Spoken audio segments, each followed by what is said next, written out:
Matapos tumestigo ang tauhan ng Land Bank of the Philippines sa impeachment trial ni Vice President Sara Duterte hinggil sa umunoy maling paggamit ng confidential funds, iginit ng prosekusyon na may pagkakatugma ito sa mga alegasyon ni Ramil Madriaga, ang nagpakilalang bagman ng bise. Ito ay matapos sabihin ng testigong si Violeta Constantino, ang dating branch manager ng Land Bank Shaw Boulevard, na inilagay sa 4 na bag ang 125 million pesos na pina-encash ni Office of the Vice President Special Disbursing Officer Gina Acosta mula noong December 20, 2022.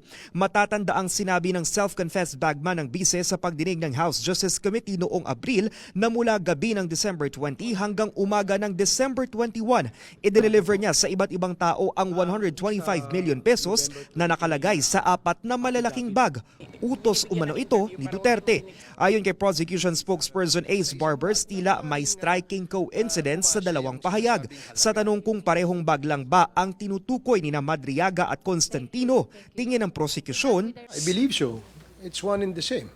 Sa tingin ko kasi hindi naman pwedeng naglipatan ng bag. You know? From the bank, it was placed in a bag. Apparently, it was brought out of the bank. It was given to somebody else, no? And that somebody else could have been maybe Mr. Madriaga. Sabi naman ng isa pang tagapagsalitang si Lanao del Sur 1st District Representative Zia Adyong na susuportahan nito ang kredibilidad ni Madriaga. Hindi naman magkakilala ata yung dalawang bank managers at saka si Madriaga, no? So pero may pagkakapare-pareho yung sinasabi nila, yung description nung nilagyan ng pera, yung yung bag, ilang bag ang nilagyan, at saka yung date na pinag-releasean natong cheque na to, may kakapagkakapere. Pero I don't think this is a made-up story. Sagot naman ng defense team ng bise. We'll have to just prove our point during our cross-examination of the witness Madriaga if he is in fact presented. Pero ang tanong, matutuloy ba ang pagsalang ni Madriaga sa witness stand, gayong kwestiyon ng ilan yung kanyang kredibilidad? Ang sagot ni House Lead Prosecutor Jinky Luistro, gaya ng iba nilang testigo na nasa pre-trial order, nakadepende ang kanilang pagharap sa korte sa magiging takbo ng paglilitis.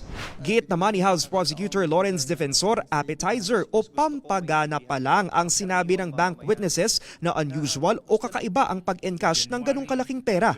Unusual is the perfect start for the prosecution pagdating sa confidential funds. Mahusay na simula ito. Tingin naman ng abogado ng bising si Michael Powa, hindi naman makakaapekto sa kaso ang sinabi ni Constantino. Hindi na nagsagawa ng cross-examination ang defense sa testigo ng prosecution. Well, kasi yung unusual para sa akin, that's the opinion nung bank manager. Hindi naman kine-question yung validity noong encashment, diba? So, I thought it was petty, no? For us to even dwell on that. Sa susunod na linggo, inaasahang haharap ang dalawang opisyal ng Commission on Audit o COA at Direktor ng Legislative Information Resources Management Bureau ng Kamara.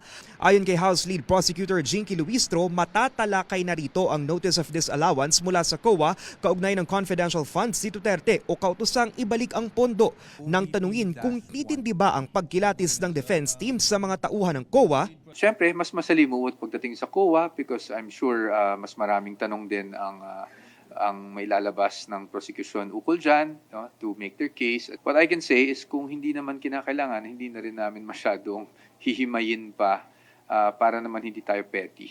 Para sa mga impormasyong napapanahon at on-demand, Lance Mexico, Newswatch Plus.